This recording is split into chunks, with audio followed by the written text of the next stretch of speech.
back to the Garden of Epiphany, a women's health and wellness oasis. I'm your host, Rhaven Epiphany, and I'm so glad you decided to join us for another episode. It's Wellness Wednesday, where we chat all things health and wellness from a holistic perspective, and I hope that each of you are doing well and having a wonderful week so far. We are in the final week of our Stress Awareness Month series. So far, we've chatted about ways you can avoid and alleviate stress. We talked about healthy practices for work-life balance, which, if you heard the episode, you know we are now calling work-life flow. And lastly, we talked about how to manage stress in busy seasons. We know that it can look different in busy seasons from what it looks like in more quiet seasons. Today, we're wrapping up the series with creating an anti-stress lifestyle. I've shared tips and key pointers in the other 3 April episodes that I believe can also contribute to today's topic, so be sure to go back and check those out, whether you need the information now or will need it in the future. In this episode, I thought it'd be nice to just speak candidly about my experiences and share what I've learned from them as it pertains to living a stress-less life. Overall, though there were seasons where I was more tired than others, naturally, I am thankful to say that very rarely did I find myself feeling stressed. I definitely owe the credit to God for empowering me in every season and allowing me to lean on Him.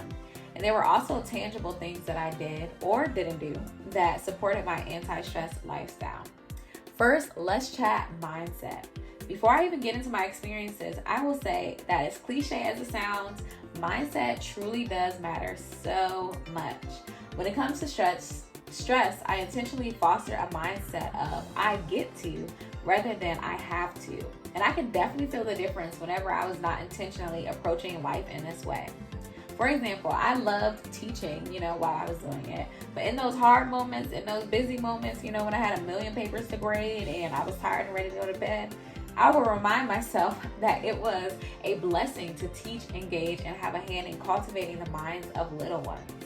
There are times, and really most times, when you have to train your mind what and how to think and literally cancel out negative or unproductive thoughts. So I also embrace the scripture that says to work willingly at whatever you do as though you were working for the Lord rather than for people. That's Colossians 3:23. And it definitely kept me going in times when I wanted to quit or complain or even check out. There were definitely times when I fell short of this as far as excellence goes. But fostering this mindset was definitely helpful because even when people may have been difficult, it reminded me of who I was truly working for and who was working within me. And it surely made all the difference. Whether you adopt these mindsets or some of your own, your mindset is definitely the first place to begin building an anti-stress lifestyle. I've said this many times before, but you should also filter out what you are taking in on a regular basis. We don't need to know everything that's going on in every city across the world or what is going on in the lives of every single person we know on a regular basis. We certainly don't need to be taking in doom and gloom messaging and conversations, gossip, and unproductive talk, honestly. It's important to filter these things out. If it doesn't align with God's word as it is written and or the things He has spoken to you specifically, filter it out. There's more I could say on that, but I'll leave it at that for now. I wrote a blog on this last year, so I'll link it, in the comments or the description for those that need help in this area. And I'll probably, likely find myself talking about it again in more detail in the future because literally this is a major key, y'all. Not just to anti-stress, but just living life overall. A healthy mindset is something that is actively cultivated, not passively. So get intentional. Fix your thoughts on what is true and honorable and right and pure and lovely and admirable. Think about things that are excellent and worthy of praise. That's Philippians 4:8. And with this and doing things God's way brings the peace of God, and stress can't overpower the peace that God gives. No chaotic situation or environment can overpower the peace that God gives. No busy schedule or anything like that can overpower the peace that God gives. And so I can definitely tell you that with confidence because I've experienced it for myself. There have been times that I've looked back and couldn't fathom how I was not only surviving, but actually gliding through with grace. That's not to say it never got difficult, but overall, I'm impressed with all that God allowed me to do in those seasons. For example, during my time teaching, I was literally teaching full time and all the things that come with that, meetings and lesson planning and grading and teacher outings, and even at certain points, planning events for staff and volunteering. And then on my own time, tutoring and doing freelance work and serving at my church and still somehow making time for fun and traveling. My mind is low-key blown just reflecting on that. But it's a reminder to me and to you that it's possible not only to get a lot done, but to do so with grace and ease and peace. I won't lie, grace and ease and peace may not come and definitely won't be sustainable without God. But truly, all things are possible with God. Now for the takeaways, when I look back at this season and the one I will share next, there are a few things that I know aided me in showing up with excellence. A big one was time management. I put that in all caps, y'all. As someone who helps others manage their calendars, I know firsthand that this does not come naturally to everyone, but man, oh man, is it important and a major key to creating an anti-stress life. Whether you use a digital or written calendar, a physical checklist, or project management software, you must have something that you are accountable to that helps you to plan your days and delegate your time. This organization, both physically and with our time, can definitely breed stress. When managing your time, be realistic about how much time you really need for tasks.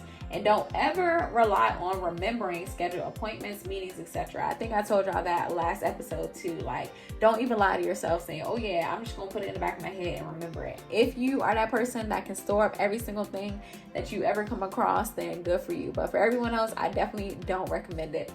10 out of 10 or 0 out of 10, don't recommend, okay? Write it down or it is not real, LOL. Someone I know puts every minute of their day on their calendar, from eating to showering to working out to working, you name it. Shout out to you if you're listening. You know who you are. I don't always do it to that extent, and I'm not necessarily suggesting that you have to either. But if I'm honest, it definitely helps to visually see your time and how it is spent. And also in busy seasons especially, you can almost create more time in the day by properly allocating time for things. Obviously, we all only have 24 hours in a given day, and really a little bit less than that if we count sleep. But when you employ the combination of visualizing your time and setting a schedule to adhere to, you'll be surprised how much you can get done in a day and how much it will eliminate the stress that comes from confusion and disorganization or not knowing what to do next. In this way, you also find that you have time for rest throughout the day, whether it be short breaks throughout or one long break in the middle, you know? Being able to take that quick siesta in the middle of the day can help you to really be able to charge forth and finish the rest of what is on your to-do list for the day. So long story long on that, manage your time well, and don't forget to factor in logistics like travel time and actually cooking, ordering, or picking up the meals that you plan into your schedule, making time for rest, and of course for your hygienic practices.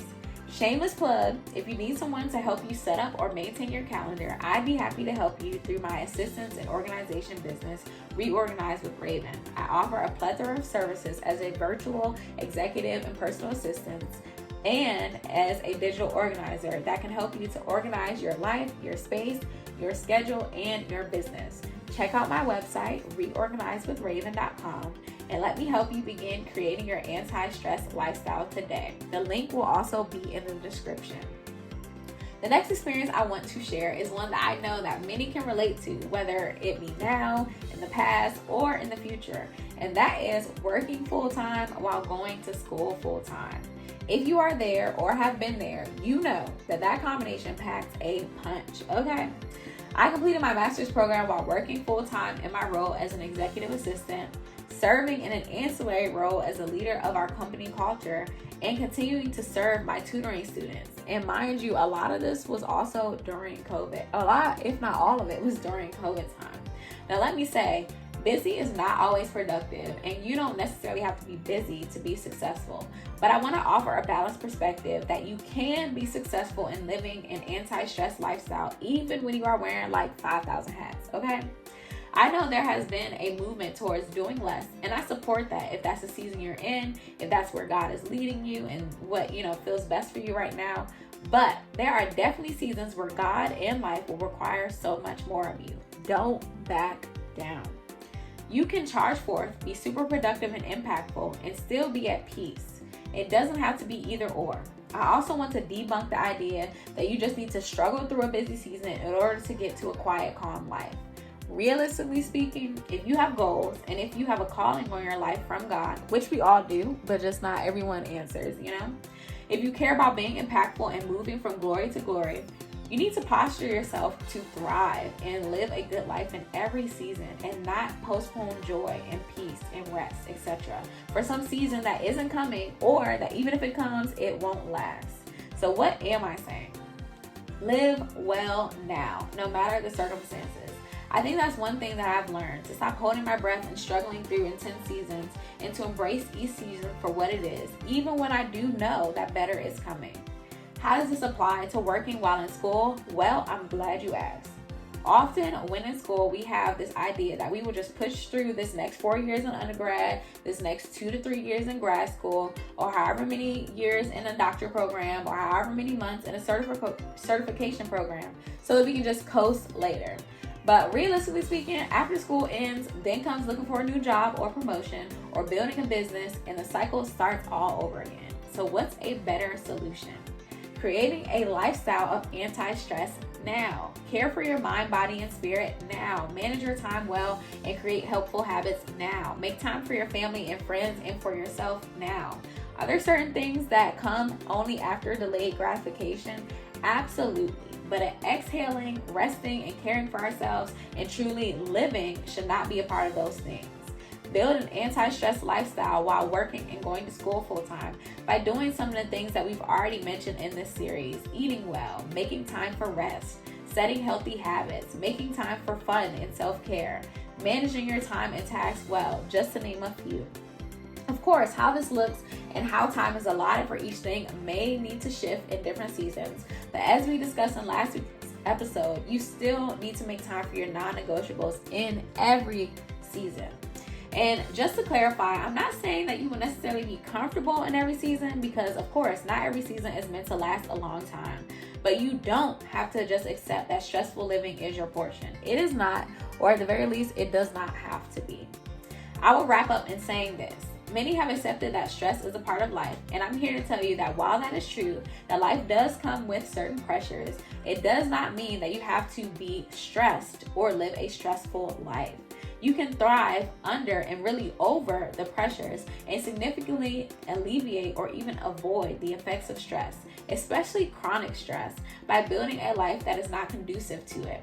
Go back and listen to the rest of the episodes in this series for more ideas on how you can do just that in various situations. You can also grab the transcripts on the blog at thegardenofepiphany.com if you're someone who needs to see it visually. I'm definitely that person that likes to see things written and to hear them. As we wrap up April, which was Stress Awareness Month, I want to challenge you to begin setting up for an anti-stress lifestyle if you haven't already. What things do you need to start, stop, or continue doing? What habits do you need to strengthen or to eliminate? How can you foster a better mindset going forward?